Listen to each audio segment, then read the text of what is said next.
Hi, everybody. Welcome back to another episode of Pastel Pillow Talk. We are all at home, social distancing. Yes, Okay. ma'am.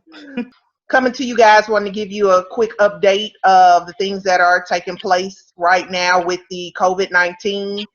Ladies, I kind of want to get some feedback from you guys because the one thing that I see is the difference between you and myself is that unfortunately I own a small business that has been closed down. I'm an educator and schools have closed down. So my schedule has changed drastically. However, you guys have been deemed essential.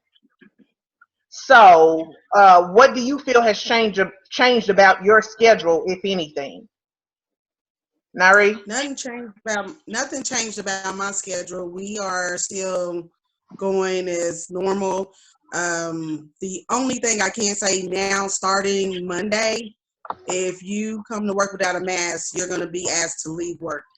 Everyone has to have a mask, and you have to take the little test coming through the door, like answer these questions about have you been out the country and have you felt any of the COVID symptoms. And if you say yes to any of them, you're leaving. If you come and you don't have a mask, then you're leaving. And they're not providing them for you, so you better come up with one, even if you have to make you something. So they are allowing people to work even if they have symptoms? No. If you say yes to any of the questions that they ask, like, have you had a fever? Do your throat hurt? Any of those, if you say yes to any of that, you cannot come back to work until you've seen a doctor to make sure you don't have COVID-19. And keep in mind, a lot of people are dealing with allergies now. Yeah. And so, like myself, my ears been aching, my throat been kind of scratchy, but do I feel like I got COVID? No, but so I gotta lie basically when I come in. Do your throat hurt? No. Well, I think the big deal has been about individuals if they're asymptomatic and not feel, but I don't know how you would treat against that or how you would protect against that because I don't feel bad. I don't feel like, you know what I'm saying? Hmm. So Keisha, what has changed about your schedule, if anything? I think more of the precautions, like Nairi said, we have to wear masks, gloves. They start to, because I work at a mental health facility, they start Mhm. to, the ones that have direct contact with the consumers, Mhm. pass out N95 masks. If they go into a location for someone that's being admitted, they make sure they have on the gowns, the N95 goggles, more of a precautionary measures because you don't know if they've been exposed. So just more of the precautionaries. Also going into work, they take our temperature. Right now, I think that that's the only thing that we can do until testing is, made ready and available for everyone. Right. So Sheree, what do you think has changed? Because I know that you're actually in the hospital. So getting more of a firsthand account of what's going on. So what's your take on everything? My work schedule initially, I would say last week, the last 2 weeks, um, we slowed down quite a bit. We went from full-time schedules to part-time schedules pretty much. So an 8-hour day turned into a 4-hour day. Mm-hmm. Because the patient load had dropped tremendously. We were rescheduling outpatients. So those patients that didn't have a critical need to come in for their MRI exam were getting Mm-hmm. rescheduled. If they didn't have surgery scheduled, then they were having their MRIs rescheduled. Mm-hmm. And then the inpatient load has dropped too, because basically at that point in time, when a couple weeks ago, when COVID really probably hit the front door, it was more so of a kind of a panic. Mm-hmm. And everybody was basically staying still. Nobody was coming down for their diagnostic tests. Mm-hmm. Everybody was pretty much kept in their rooms, and only on an emergent situation were those patients being tested for their diagnostic studies. Now, Mhm. in the hospital settings, they have really amped up security. They've went down to initially it was allowing one family member to come in if you had to come into the hospital. Mhm.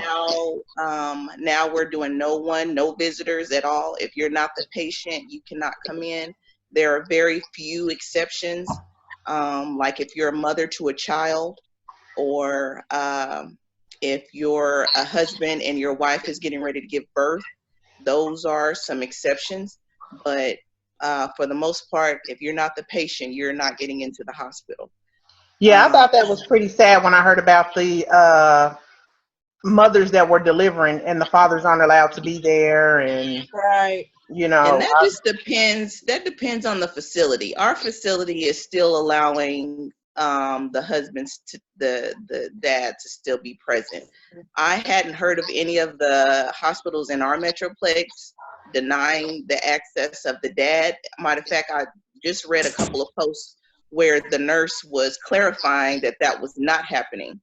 mhm, I haven't seen where exactly that is happening. I did hear of it, but mhm. like I said, I came across a story where the nurse clarified and said that is not happening. Dads are allowed in the room with their Okay. wife. Okay. I just seen a couple people on morning shows that, and these may be in those hot spot states. Yeah. You know, Right. I Sheree, I thought Texas isn't it a hot spot now? Yes. You would think in the metroplex. I'm not sure about the statistics in Dallas, but in Fort Worth, our hospital alone have seen over, I believe it was 600 Mhm. possible COVID patients. Of those, there's only been about 8% test positive, which Okay. is very, very low. And the precautionary for that has been tremendous with the hospital. I have to really give kudos to the hospital I work at, because we've been on point with the PPEs and making sure everybody has it. We now have a process that each day is a different mask. Mhm. So if you'll have a mask for Monday, Tuesday, Wednesday, and then could Monday come back around, you wear that same Monday mask, given that if you do have a virus, or the mask does have any contamination on it, it gives it time to die, air off the mask. And we Right. keep them in plastic bags to give the mask time to kill, or for the virus or whatever what could be on the mask to die off. So they've been coming up with a plan of if we experience shortage right now, it's getting slim to none, but we haven't ran out. So us kind of taking Mhm. steps to prevent running out of things has helped. Okay. Okay. So, Ray, you feel that everybody needs to change their mask daily? Um, you at least need at night. You at least need to take it off. Have it in a location to where it's airing out. Because Mhm. if you think about it, when you talk, there's saliva there, that Yeah. can get on it. At least to give it time to dry and air out. Hmm. Because they are expecting people to wear a mask every day to come to work. And if they're not providing a change for anybody, or even providing a mask, then Well, people that don't is even know. precautionary for frontline workers, because we have more of a chance to come in contact with patients with COVID than the average, just everyday population. You go into the store, it could still happen, but because we basically treat those patients, we have to take care of those patients. Me myself, I've done 2 COVID positive patients and 1 possible. So because we come in direct contact with those people, I think we're held to a higher standard as far as making sure your PPE is maintaining its cleanliness. Well, I know you and I had a conversation the other day because, and I've heard it said more than once, and I'm totally in agreement. I do believe the mask is a necessity. And I know that when I go for groceries now, I see more people wearing them. The other day, Yeah. I say the other day, but it may have almost been a week ago, not quite a week. It was like me and maybe three other people that had on masks. Everybody else did not. But my husband went this morning and he said, no, almost everybody had a mask on when Yes. he went into Walmart. Now, my issue, like what we kind of discussed the other day, Glove wearing. the gloves. Yeah, the gloves. Uh-huh. I think these gloves is giving people a false sense of security. Yeah, You know, true. they are treating these gloves in their, to me, they're treating them in a manner with, I'm not saying they're doing it intentionally, but they're treating the gloves in a manner that's more or less protecting them because they're still touching one thing with the gloves. You're not washing the gloves off and you're touching something else. And I'm almost to the point where I think we need the mask, but we probably don't need to encourage people as much to wear the gloves Right. because there's no washing of the gloves. It's Right. almost like if your hands are exposed, you're at this point in time, people are being pretty conscious of washing their hands. You see what I'm saying? But once they put Yes. those gloves on, everything is out the window. So I don't know Mhm. that they realize the cross contamination that can be that they can be causing with the gloves on to others, not them, because they are protecting themselves. Once they take them off, they good. You see what I'm saying? Well, it depends, because remember I told you about that that video I saw of this guy or this lady in the grocery store with her mask. Her mask was down so she could eat these chips, but she had gloves on, and she's eating the chips with the gloves. You've No. already touched stuff to put in your basket. Yeah. I mean, you're touching the basket, and now you're eating chips with these same gloved hands. It made no sense. Consciously, she didn't think about it. Like, you know Right. what I mean? Right. So it's better, like Todd said, to not have the gloves on at all and practice great hand hygiene. Right. And there's a certain way you have to even pull the glove off. Yeah. Well, they're telling people to wear gloves, but I don't know that they're giving Right. that A type of great information. illustration. You Yeah. see what I'm saying? And so I'm thinking maybe the gloves can be a hindrance versus a help at this point if people are not getting all the details they need to get. So tell me this, ladies, and I'm only asking this because I know that some of the things I'm dealing with. Have you guys experienced, like I say, you guys are still working. You're not cooped up in the house all day. Are you experiencing any types of depression or any change in emotion in reference to this COVID-19 and the situations that surrounding us as a whole, the whole United States, well, at this point, globally? I will say I have noticed a big difference in me. Yes, I've gotten depressed for multiple reasons. But the big reason for me is because it's not the COVID-19 for me. It's people's reaction to it. Okay. And even the people I work with tend to sometimes panic over a situation or that really doesn't cause for it. Now, given this field that I work in, we're kind of taught to kind of handle cases where you're sick, you're ill, something happens, you stay calm, cool, and collected. And a lot of us still don't have that.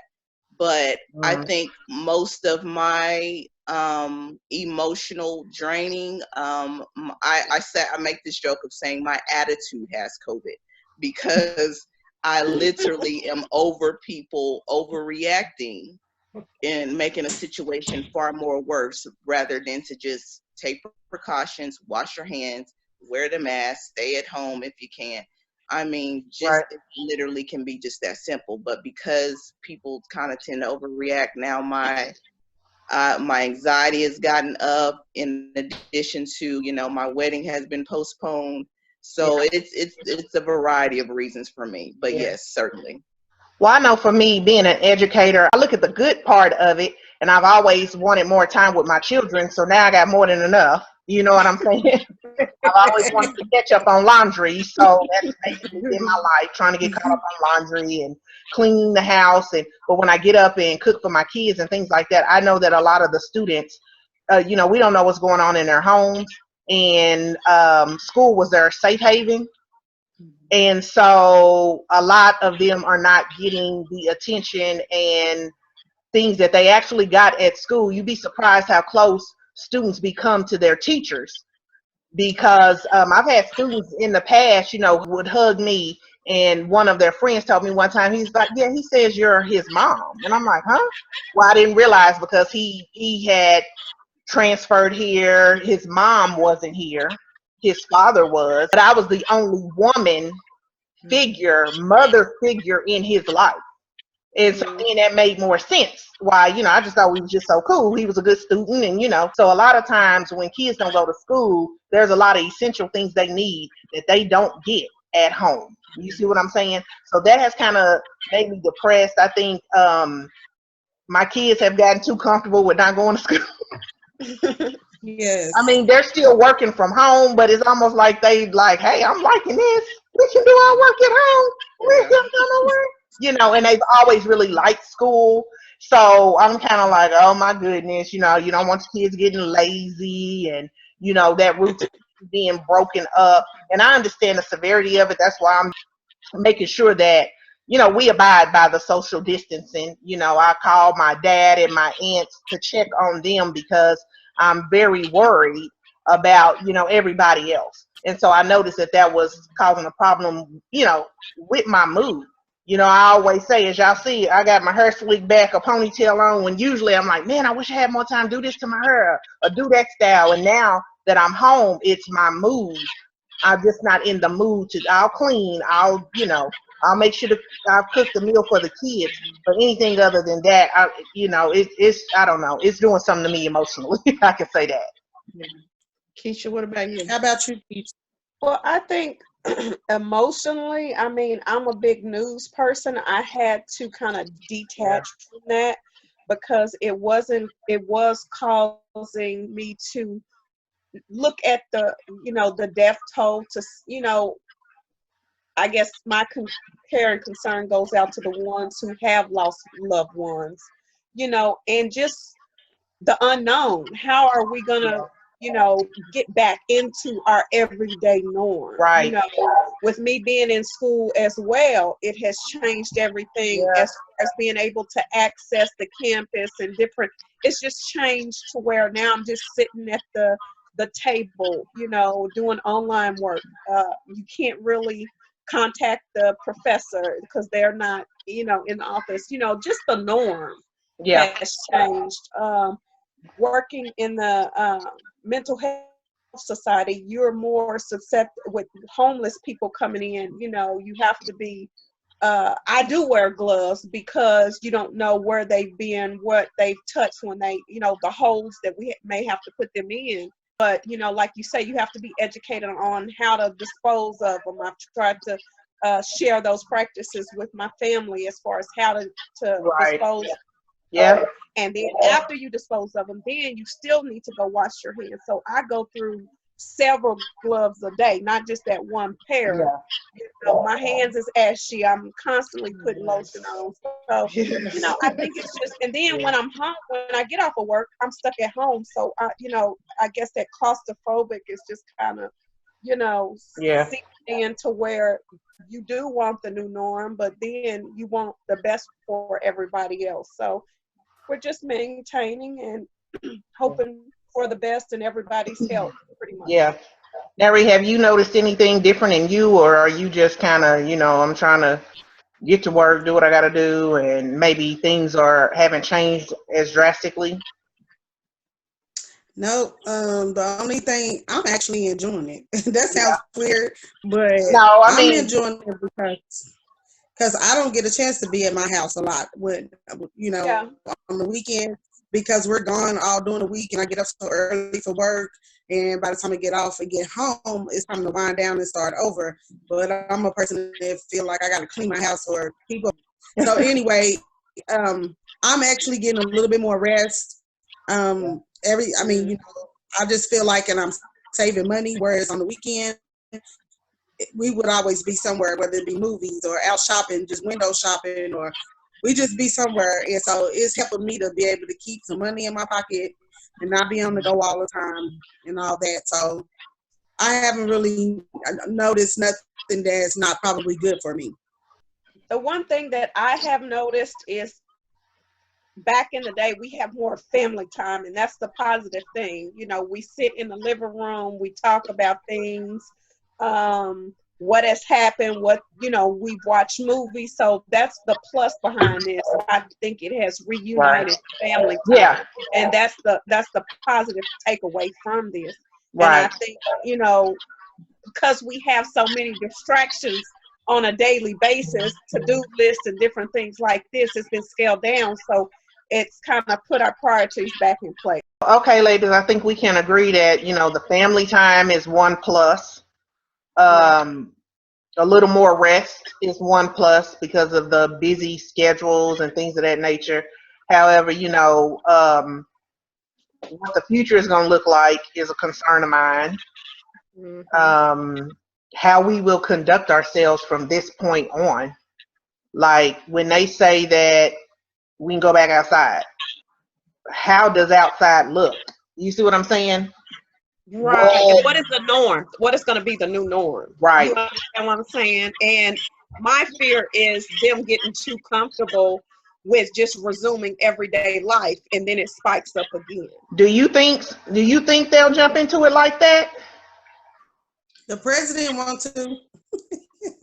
Well, we know he wants to. He Right. wants to. I think Now, I'm not gonna lie. I'm kind of with him. I'm losing major money. Well, yeah. Get my business closed, but at the same time, do we really want people sick, or do we really? You know, that's why I'm trying to abide by the recommendations given, social distancing and things of that nature. But I'm just wondering if people would jump back into the world as we knew it before. Well, based on the models in the other internationally, they're seeing that they are resuming, and it's starting to spike back up. So that's why it's a concern with me, because we don't want to fall back into that same category.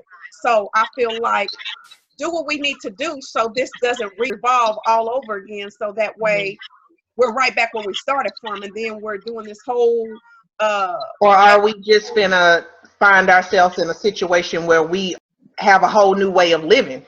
See, I'm a hugger, so it has kind of bothered me because I know won't be no more of that. You know what I'm saying? For the most part. it may change for some people. I personally think things are about to get back to the way they were. People have a way of forgetting going through things, and it'll get back to the same. I personally think I'm probably one of the only few thinking this was blown way out of proportion. Really, And with all the deaths? every year flu outdoes what we've seen. Every year. We have not made a big deal about flu in previous years as we're doing right now in closing everything down. Hasn't COVID passed what the flu deaths were last year? Possibly last year, yes. But my point is, it's basically the same. This is another virus that has to play itself out when you get it. To me, like I said, if we're not up in arms about this every year with flu, the only reason I feel like we are is because it's something new. So 5 years from now, when COVID hits, it's gonna be those of us who okay, I ain't getting no COVID shot. Just like those of us who won't get the flu shot. I won't be in line. And it's crazy because I actually posed a question to some people and they're like, yeah, I'll be the first one in line, get a vaccination. Really? You don't even know what this stuff happened. Yeah, I won't. Right. But it's crazy to me because, like I said, we've hit these pandemics before in history, but never before have we seen it shut down the U.S. Economy and life how it has. Which is what concerns me, because what concerns me is what we don't know. I feel like there's got to be things we don't know for it to take this extreme. And I'm not gonna say names, but when you know people that work for major Fortune 500 companies and they start making decisions in that says, because see they golfing with the politicians. You see what I'm saying? They're in the end, they're in the know. So when they start making decisions for their businesses, that on the news they're telling you April 30th, but these people are making decisions that look like it's gonna last months and months and months, talking major decisions from the top down, then it makes me suspicious of just how severe this is. For things to have I didn't want to hit on that. I Do didn't want to hit on that. I've been called I like conspiracies, so I didn't want to hit on that. But I really do believe there's a hidden agenda. I believe that we're just not in the know of what this agenda is as to why this whole scare tactic with everybody. Yeah. But of course, we'll probably never know what that is. But this is my thing, and with you being a healthcare professional here, have we ever lined up refrigerated trailers for the flu? I don't believe so. I don't. Yeah, never heard of it. I think there was an instance where something happened where in the past where there was refrigerated morgues, if you will. But I can't. 9/11, maybe. Was it 9/11? I can't remember what it was. I can't remember, but it wasn't. And I think it was just, this is only happening because the funeral homes are not holding funerals because of this, because that's a mass congregation. Right. Okay. So you got to have somewhere to put these bodies, and then from what I'm hearing, New York is having, now I don't know how true this is, but if you're not claiming your loved one, or these bodies are not being claimed within 2 weeks time, they're basically having to do a mass grave for them. That is true. MSNBC did state that anybody that had the COVID-19 or 2 weeks, it's on an island in New York, that's where they actually show that's where they have this massive grave, and they are putting the bodies there if they have not been located. So, and I guess the concern. And that's the same thing they were doing in what? Wuhan. Yeah. Wuhan. Is that Wuhan? They were doing the same thing? And weren't they being criticized for that? Yeah, I'm sure. And now we're doing it? Yeah. Okay. Hadn't heard about that. So last thing, ladies, and Sheree, I know you'll probably have more information on this. What do you guys feel about the fact that, I don't know that we're the highest rate of cases being diagnosed, but we are the highest rate of deaths. So, and I say we meaning African Americans, minorities, have now become the highest as far as the death toll. I know is it Chicago? Louisiana, 70% of the deaths are African American. And I believe it's close to that in Illinois as well. Yes.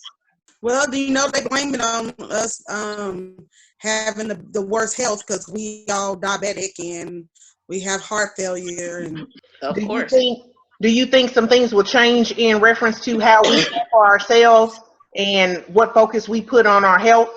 I think it has something to do with the insurance, where they're not letting universal health care insurance, so we can't, the ones that don't have health care, they're not able to go into a doctor because they don't have the means.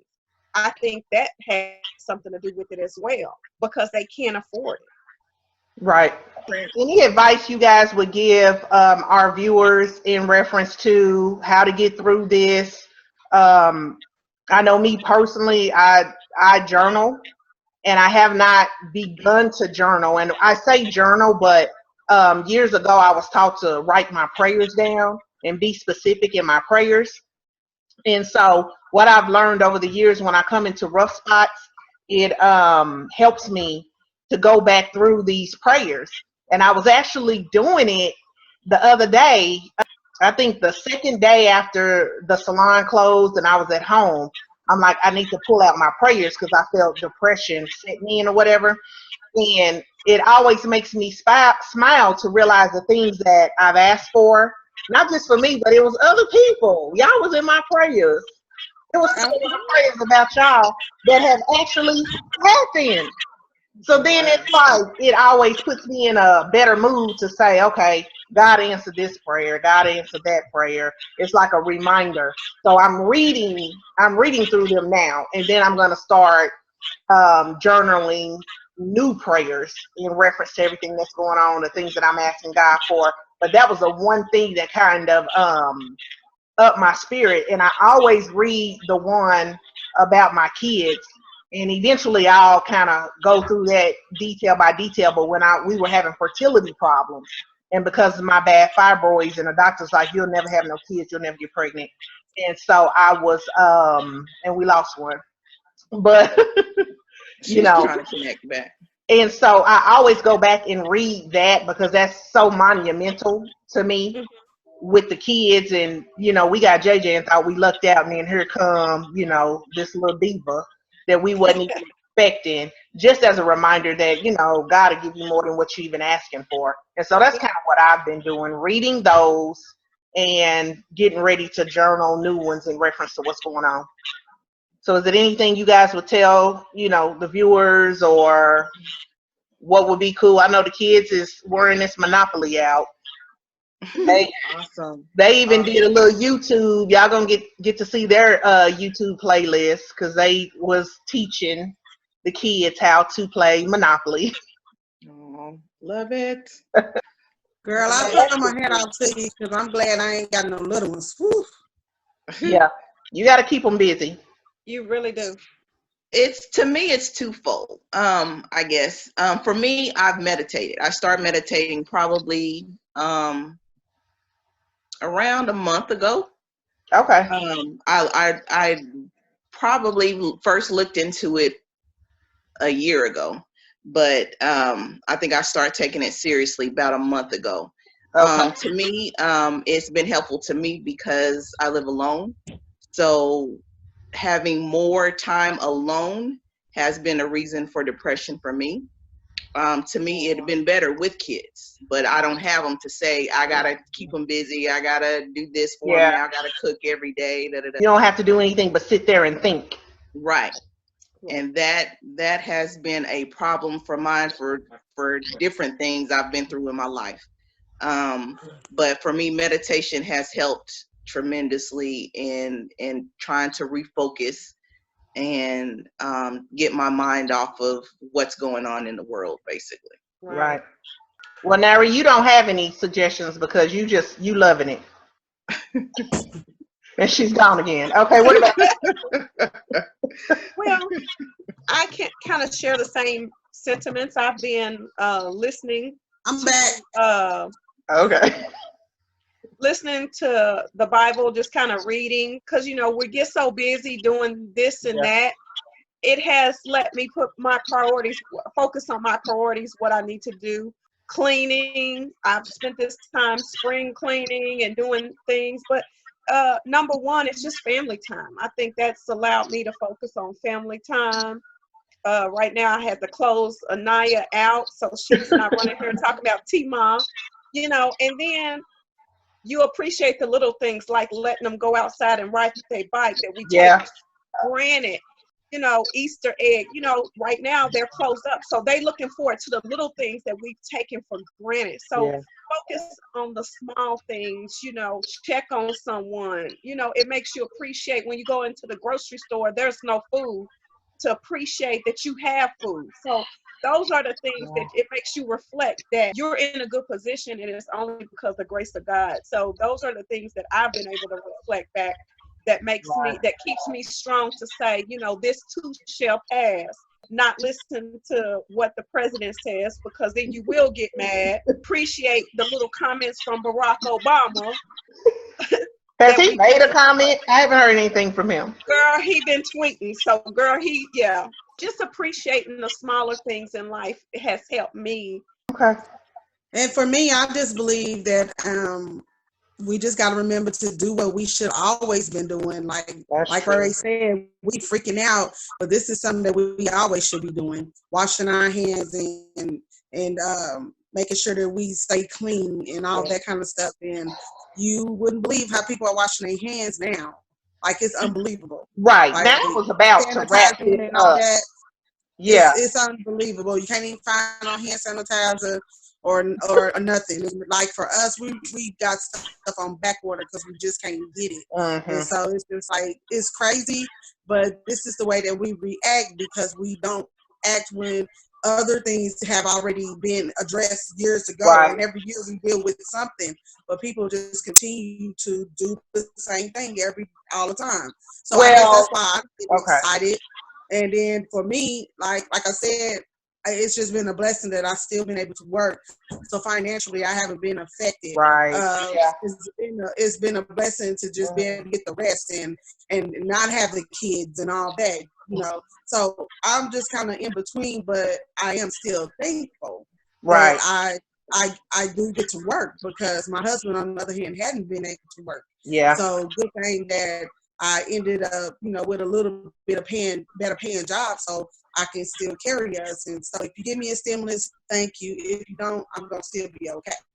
I was about to wrap this up, but okay, sure. I gotta ask you. We do need to be washing our hands, but was it that many people not washing their hands? Yes.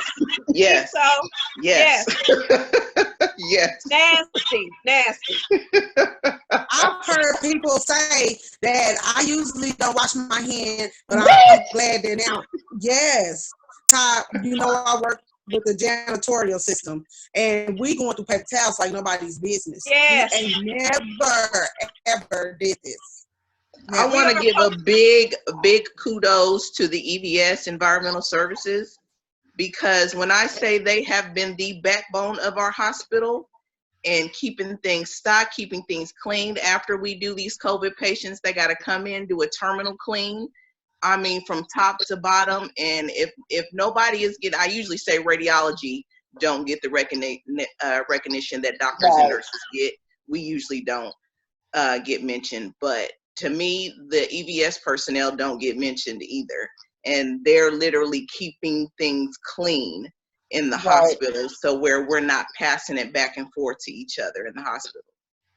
So okay, I'm telling my husband, I'm like, everybody know to wash their hands. It's too many people not washing their hands. I just can't believe that. But okay, if you got people not washing their ass every day, I mean, excuse me, I'm being surely their hands is the last thing on their mind. Like Gregory said, the lady sitting up here, she got her face covered, but then she got her gloves on, and then she just gonna start eating with the gloves on that you don't touch everything on. I heard the men are the worst. Yeah. I can see wow. Okay, guys. Well, there you have it. A little suggestions on what you could possibly do during this time to keep yourselves busy. I will be doing a totally tie over the journaling and just kind of giving people that don't know how to stay busy some things that they can do. And I know a lot of that has already been going on because I've been getting messages and emails about what people are doing to stay busy. I hate my sewing machine is out and I wanted to get in on making a mask, but there's no elastic. So along with the tissue, people took all the damn elastic.